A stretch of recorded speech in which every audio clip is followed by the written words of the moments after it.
Here I have REALME C30, and today I'm going to show you how to enable or disable Do Not Disturb mode on this device. So firstly you have to go to the upper bar, and here you can find the button Do Not Disturb. So by tapping on it once you can switch this mode. By holding your finger on it you can access some of its settings.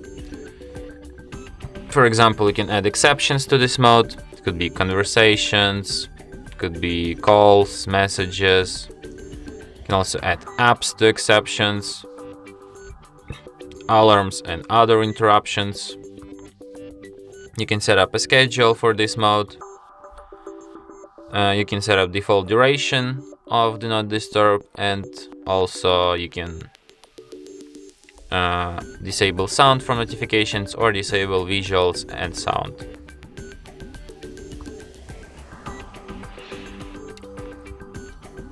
And that's it. Thanks for watching. If you find this tutorial useful, don't forget to hit that like button and subscribe to our channel.